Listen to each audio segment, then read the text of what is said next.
आप सभी से नमस्कार। आप देख रहे हैं फरीदाबाद न्यूज़। मैं धर्मेंद्र प्रताप सिंह। क्रिमिनल जब क्राइम करता है तो ये नहीं सोचता पुलिस उसको पकड़ेगी और वकील साहब कोर्ट में उसको सज़ा सुनवाएंगे।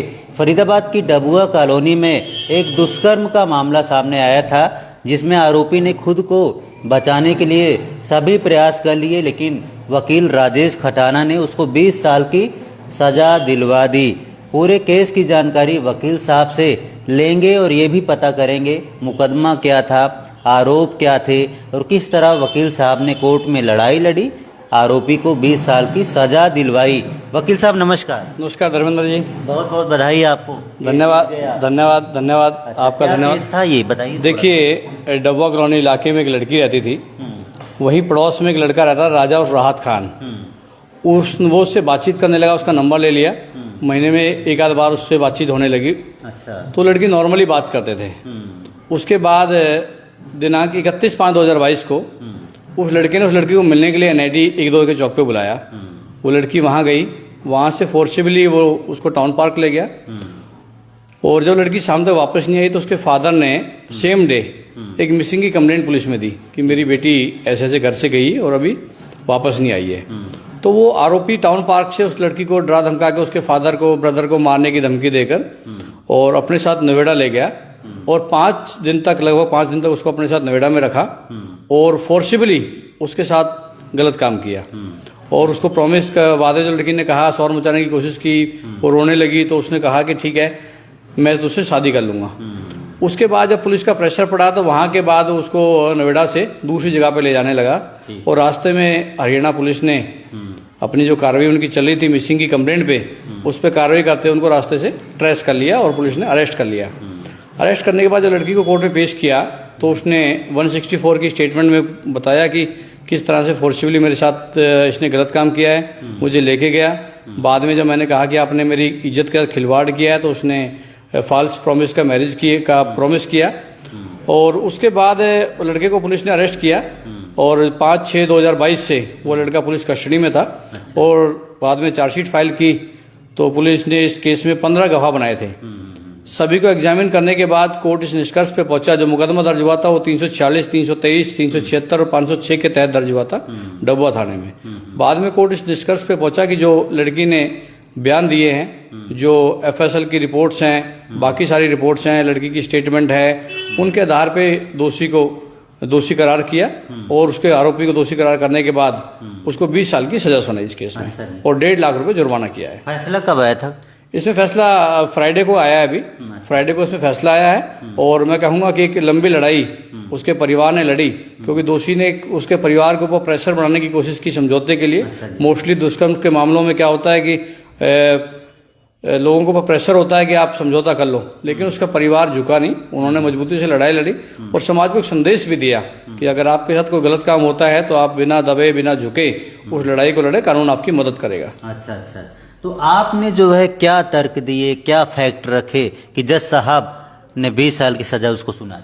देखिए, एक लड़की जिसका जीवन अभी शुरू हुआ है, बालिग अवस्था उसने पार्क में आई थी, बालिग अवस्था में अभी बालिग हुई थी, नाबालिग से होकर बालिग अभी हुई थी, जीवन स्टार्ट किया और एक 23 साल का नवयुवक उसके साथ गलत काम करता है। बलात्कार ना केवल एक लड़की का है, बल्कि मैं कहूँगा एक सामाजिक बलात्कार भी होता है, जो समाज के लोग उसको ताना देते हैं। समाज में, सोसाइटी में क्या उनकी इज्जत रह जाती है। एक रेप का जो किसी के ऊपर वो होता है तो पूरी जिंदगी जब वो व्यक्ति जिंदा रहता है उस पीड़ा को झेलता है। तो कोर्ट ने माना कि एक लड़की की जीवन को बुरी तरह से उसने खराब कर दिया। अगर उससे प्यार करता था तो सचमुच उसको शादी करनी चाहिए थी। बालिग थे, उनके ऊपर कोई ऐसी चीज तो थी नहीं कि वो शादी नहीं कर सकते, दोनों बालिग हैं वो सच में, लेकिन वो ना प्यार करता था ना शादी करना चाहता था, वो केवल उस लड़की का इस्तेमाल करना चाहता था। तो कोर्ट ने उसको माना है कि भी अगर वो उसने कहा, लड़के ने कि जो पक्ष था, जो बचाव पक्ष था, उसने अपनी बात रखी कि ये दोनों के फिजिकल रिलेशन कंसेंट से थे, वो उसको प्यार करता था।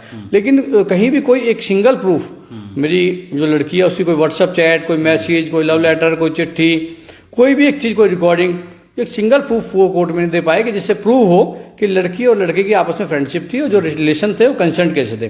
तो जो रिलेशन उसके बाद बनाए वो विदाउट कंसेंट थे, प्रेशर में थे, और उसको कोर्ट ने आधार माना और उसी आधार पे लड़की ने जो उसके साथ हुआ था पूरा वाक्य जो 164 की स्टेटमेंट कोर्ट में दी वही उन्होंने विटनेस बॉक्स में आने के बाद जज साहब के सामने दी।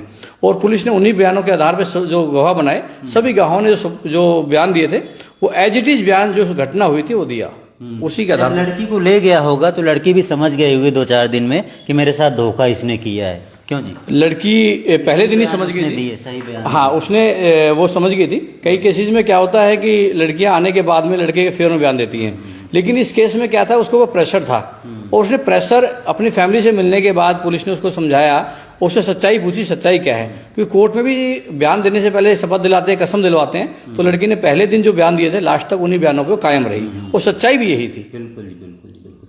तो आरोपी जेल पहुंच चुका है? आरोपी 2022 से जेल में है और अब 20 साल के लिए कोर्ट ने उसको सजा सुनाई है। अब वो उम्मीद करते हैं कि लंबे टाइम तक जेल में रहेगा।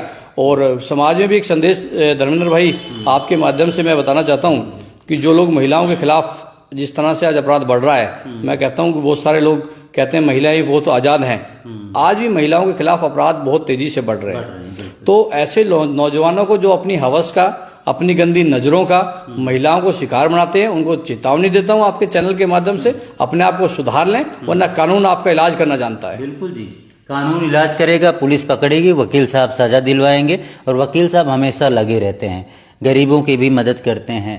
पोक्सो के केसेज आते हैं आजकल, आप देखते होंगे, उसके प्रति भी जागरूकता फैलाते हैं। नाबालिग लड़कियों के साथ जो दुष्कर्म होते हैं उसके खिलाफ भी लड़ाई भी लड़ते हैं, और जो क्रिमिनल्स होते हैं उनको सज़ा भी दिलाते हैं। ऐसे बहुत सारे केसेज हैं, जितने भी क्रिमिनल केसेज होते हैं उसके एक्सपर्ट हैं। फरीदाबाद कोर्ट के सीनियर वकील भी हैं राजेश खटाना जी। तो इस केस के बारे में जानकारी दी, किस तरह उसको पनिशमेंट दिलवाई है उसकी जानकारी दी।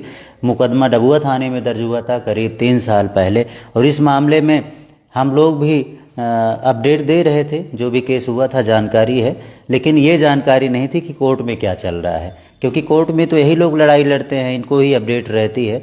ये लोग भी इंतज़ार करते रहते हैं कि कब हम केस को जीतें, कब हम क्रिमिनल को पनिशमेंट दिलवाएं और कब हम समाज को एक मैसेज दें कि भाई सुधर जाओ, अगर क्राइम करोगे तो बचोगे नहीं, क्यों जी? बिल्कुल, निस्संदेह मैं दोबारा कहता हूं कि कोई भी अपराधी कानून की नज़रों से बिल्कुल नहीं बच सकता, उसको हर हाल में सजा मिलेगी। सजा मिलेगी, बिल्कुल जी। चलो जी, वकील साहब को बहुत बहुत बधाई। वकील साहब केस भी जीते हैं, लड़की को न्याय भी दिलाया है, क्रिमिनल को सजा भी दिलवाई है, और समाज को भी एक मैसेज दे दिया है कि कहीं भी क्राइम होता है तो वकील साहब आपके साथ हैं, लड़ाई लड़ने को तैयार हैं। यही बताना था। फरीदाबाद न्यूज़ से धर्मेंद्र प्रताप सिंह, नमस्कार।